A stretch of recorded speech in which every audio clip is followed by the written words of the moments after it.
সেরি তোর চোখ না সাদা হয়ে গেছে, তোর চোখে কোনো রক্ত নাই। দেখি তোর শরীরটাতে তো কোনো রক্ত নাই। তুই এক কাজ করবি, কবিতরের বাচ্চা খাবি। কবিতরের কচি কচি বাচ্চার মধ্যে সব থেকে কিন্তু রক্ত বেশি থাকে। আর যারা কবিতরের গোস্ত খায় না তারা এরম ভাবে রান্না করে একবার খেলেই বুঝতে পারবি নি বাপু কি রুমের স্বাদ। একবারে থালটা চেটে পুটে খাবি। আর এইভাবে সব ধরনের মাংস রানলে কিন্তু অন্য লেভেলের কিন্তু স্বাদ। কবিতর গুলা প্রসেস করে নিয়েছি, এখন কড়াইয়ের মধ্যে একদম খাঁটি সরিষার তেল দিয়ে এখন পেঁয়াজ বাটা দিয়ে দিলাম। পেঁয়াজ বাটাটা একটু থিতলা করে নিছিলাম, একবারে মিহি করিনি। পেঁয়াজটা একটু ভেজে নরম করে নিয়ে এর মধ্যে দিয়ে দিলাম 1 চামচ আদা বাটা, 1 চামচ রসুন বাটা। এইগুলা আবার একটুখানি ভেজে নিতে হবে। এরপরে দিয়ে দিলাম জিরা বাটা। এখন সব উপকরণগুলো ভালোভাবে একটু লাল লাল করে ভেজে নিতে হবে। ভাজতে ভাজতে আবার জানি পুড়ে ফেলাও না, তাহলে কিন্তু তিতে হবে। সামান্য একটু পানি দিয়ে এর মধ্যে এখন মশলাপাতি দিয়ে দিচ্ছি বাবু। বেশি মশলা দেওয়ার দরকার নেই।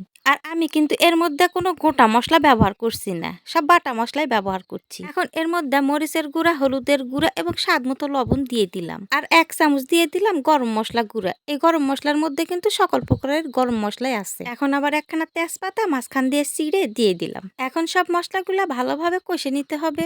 মশলা কষাতে কষাতে যখন দেখবানি মশলার উপর দিয়ে তেল ভেসে ভেসে উঠছে, ভালো করে কবিতরের গোস্তগুলা ধুয়ে মশলার মধ্যে ছেড়ে দিচ্ছি। দেখো দিনি এখনই কি রকমের যেন একটা কালার চলে এসেছে। সবগুলা গোস্ত দিয়ে এই মশলার মধ্যে একটু সুন্দরভাবে কষে নিতে হবে।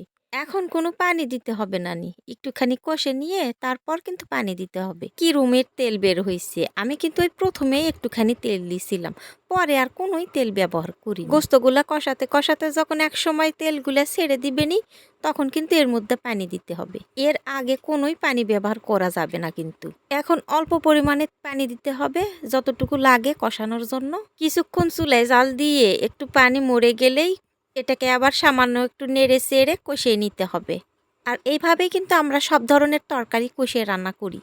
এখন আবার একটু পানি দিতে হবে, পানিটা একটু বেশি দিতে হবে কারণ ঝোলের জন্য। যে যেমন ঝোল খাবেন সেরকম ভাবেই পানি দিতে হবে। কিন্তু পাতলা ঝোল খালে কিন্তু পানিটা একটু বেশি দিতে হবে, আর গাঢ় ঝোল খালে একটু পানি কম দিতে হবে। একটুখানি জাল করে ভালোভাবে গাঢ় করে ঝোল করে নিয়েছি। এই যে এখন ফাইনাল লুকটা দেখেন কি রুমের সুন্দর হয়েছে। আর কালারটা দেখেন একদম চকচক করতেছে, একদম ধরে আসতেছে খাইতে। ঝোল একদম থতথটা হয়েছে আর তেলগুলা কিন্তু ভেসে উঠেছে। বাপরে বাপ, এই আন্ডা বাচ্চাগুলার মধ্যে এত তেল আসিল। তরকারি খানা দেখেই কিন্তু খেতে মনে চাচ্ছে। আর এইভাবে কিন্তু গোশ রান্না করলে খুবই ভালো হয় খেতে। ওটা আজ এই পর্যন্তই। আপনারা সবাই ভালো থাকবেন।